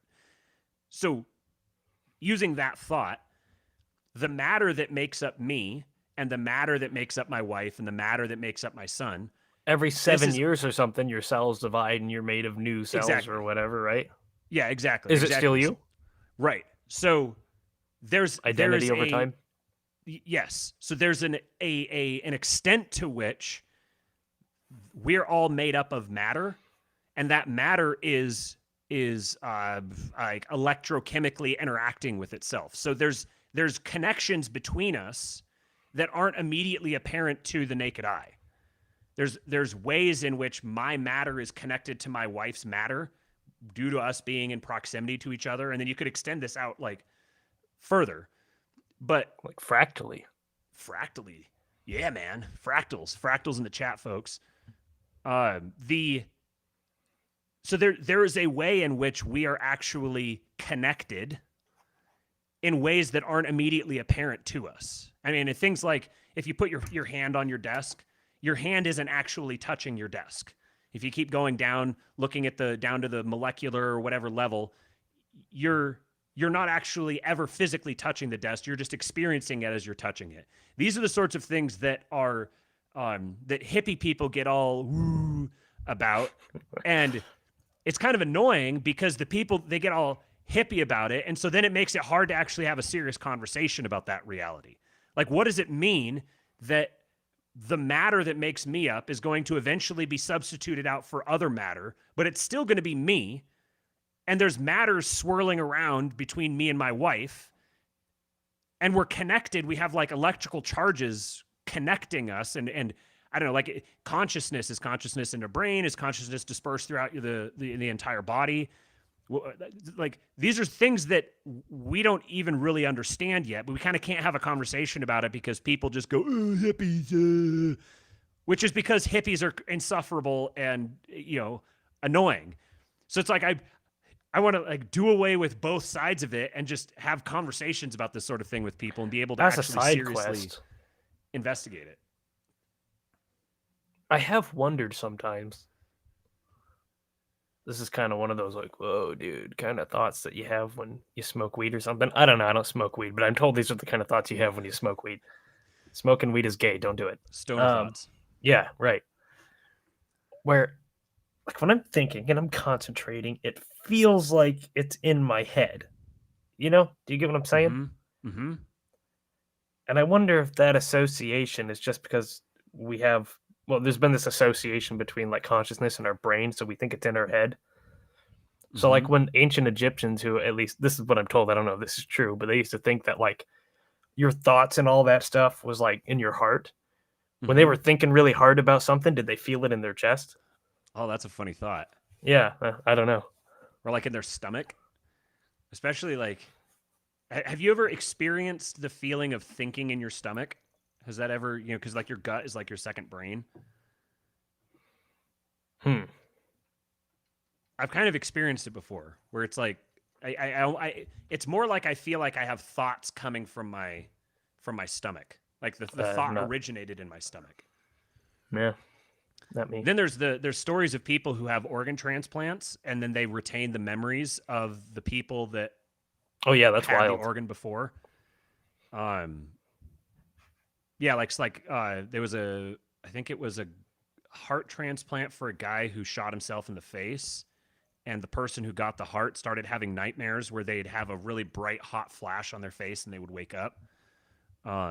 Or people that would like suddenly get a huge craving for particular foods that they used to hate, but it was like the favorite comfort food of the person whose organ they got.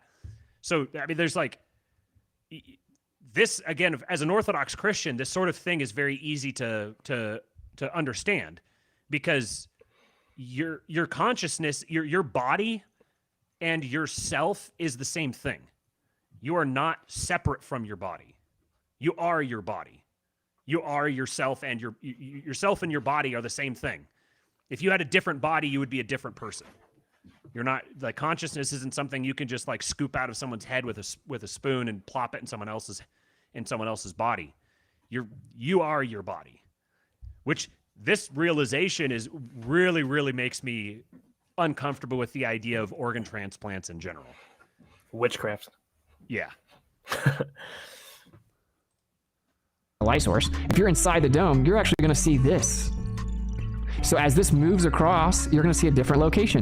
It's very easy to replicate. It's crazy that people don't get this one. So as you see here, the actual sun would move around, and then it would cause it to look like it's arcing over top of you, just like we see with crepuscular, anti-crepuscular rays, rainbows, sundogs, etc. Right? It's just, we don't see forever. We basically see in a little dome, and that's because our eyes are spherical, and everything is the same geometry. You have torus fields everywhere, elongated sphere of a torus field all over the place, and that's why you see this. The position of the sun and all the stars and the moon are all perfectly explained on a plane Earth, understanding that we have a perspective that limits how far we can see. Now here is the sun position data from longitude observations all along one longitude projected onto a plane surface versus an actual pinhole camera long exposure of the sun for a year. When we rendered it through the computer, taking all the data measurements of the Earth on one single longitude, this is what it gave us. So basically, this fits right inside the torus field. Again, we're always in the torus field. And it's funny how it perfectly matches the actual pinhole camera long exposure of the sun over the course of a year. So look at that. The year data matches perfectly on a plane Earth again. So here we have a Farrell cell image of a magnetic field. You see the actual geometry, the lines here. And we won't get into the complexities of the magnetic field, but I'll cover magnetism sometime soon. And then you have here, look, this apparent pattern that comes from the solar.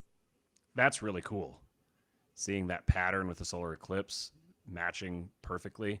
When we had the solar eclipse here a few months ago, when I was taking pictures of, I was trying to like take pictures of it to see how the camera would work with the iPhone. And then I looked down at the leaves on the ground, and during the middle of the eclipse, the shadows cast over the leaves on the ground had this pattern in it. This pattern you see around the eclipse, it was around the shadows of the leaves. Solar eclipse, it's exactly the same. Of course it is, because everything's intrinsically electromagnetic. And so this works perfectly on the plane Earth position. Here we have all of the quote-unquote planets and how they move in relation to us observing from the Earth. Oh, look, it matches perfectly with the Farrell cell image. It's a beautiful, perfect, sacred geometry, flower of life, fits within the torus field. And this is exactly what we would expect to see, because that's what everything in nature shows us. If the Earth is in the center and not moving, this is what's going on around us. And this is literally what we see. And of course, what they say is, oh, well, it's just an illusion, and actually we're flying around in here too. Okay, so do you see that pattern, how it directly matches? This is all the quote-unquote planets and stuff moving around the Earth. Here is Mars from a quote-unquote geocentric position, right? So with the Earth not moving, this is what you get. Oh, it perfectly matches. And this is actually Kepler's little-known diagram here on the right. This is Mars in the Tycho Brahe model. By the study of the orbit of Mars, we must either arrive at the secrets of astronomy or forever remain in ignorance of them. And that's what Kepler said. It's interesting. I mean, look at what it does. It fits right within this torus field geometry, bro. It's actually very beautiful. And here are all of them. You have Mercury, Venus, Mars, Jupiter, Saturn, which are seemingly wandering lights at a lower density layer. But this is the quote-unquote ISS trajectory right here put onto a plane, and it perfectly matches. You have, look, here's another depiction of Venus and Mercury. All of this fitting right within the torus field geometry. This is a Farrell cell image of a magnetic field again. This would be a top-down view. You have the vortex in the middle. Then you have these patterns, this motion coming through. Like basically you have these little ellipses that would fit inside there. And then the plane would be cut right through the middle horizontally with this top-down. Again, we have the vortex here. And when we did all these measurements, of course, we used Michelson-Gale-Pearson, used the Sagnac effect. Sagnac said this is the vortex in the ether that we're measuring, and we consistently show this vortex and this preferred direction of light that gets faster and faster the closer you get to the sky, which completely debunks relativity and supposedly the constant speed of light and all of that. And we've shown that there is in fact a vortex and that you can measure it. The light goes faster in the same direction that the stuff in the sky moves. So if you jump in a river and you swim downstream, you go much faster, right? Because you're going with the stream, it's helping you. As opposed to trying to swim across it, you're going to go slower, right? Because you're going against the drift. And this is what we see. Very precise measurements replicated hundreds of thousands of times. And so let's take the magnetic flux data, put it on a plane, you see this vortex is clear as day. And just like we see in the depiction, the vortex is here, and this all fits within this geometry. Here's the side view. This white line would be what's called a block domain wall, or an inertial plane, meaning it's unchanging. It's just a plane through the magnetic field, and all these magnetic fields have it. It's called a block domain wall. Well, you look at the top down with the vortex, all the patterns. So this would be us looking down from above, quote unquote, space. This is where all these planets are moving within this, and it's all centered around the vortex, and this would be the side view of the Earth, and we just observed the top half of it. We took the magnetic flux data, put it on a plane, and look at it. It matches perfectly. It's very obvious to anyone with eyes to see that this geometry is matching all the way across it. All the evidence is showing us exactly what the Earth is. You have to believe everything's an illusion, but we just don't have any evidence, right? You have to just throw common sense out the window, throw pattern recognition out the window, and you have to deny the obvious fact that all of these patterns of what we see in the sky match this magnetic field Ferrel cell image, and so does the magnetic field data of the Earth, all vortexing around the center. Okay. That might be the strongest point, that you basically have to throw everything out and, no, I know this is what everybody's seeing, but that's an illusion. And this is an illusion, and this is an illusion because we have this theory of relativity or whatever that we want to hold on to. Right. Yeah. Like thinking of it just from a prima facie perspective on this idea of, like, if you were sitting here, you're an alien or something, or someone who had amnesia, and then you had to relearn all of this stuff, and someone was sitting there and laying out the standard model for you. How many different times would they say, now it seems like this, but that's actually an illusion. It's actually, like, how many times would they keep saying that over and over again and be like, so why is reality so illusory? Why do you have this presupposition that every time there's an illusion, you have to staple on a new hypothesis? Like, you have your original hypothesis, which is everything is moving, and then we're going to do tests to determine how the movement is, what the motion is here, and the tests reveal to us that apparently we're just completely stationary. Well, that must mean there was something wrong with our test, and we weren't taking into consideration this other thing that actually was counteracting the effects of the test. So actually, even though this test tells you that it looks like we're not moving at all, it's just an illusion. You have to believe we actually are moving. Doing that over and over again. So rather than looking at the results of your experiment and being like, my hypothesis must be wrong, you're just like, no, I'm going to have another. We got to have another hypothesis. Yeah. And just keep stapling on hypotheses. Right.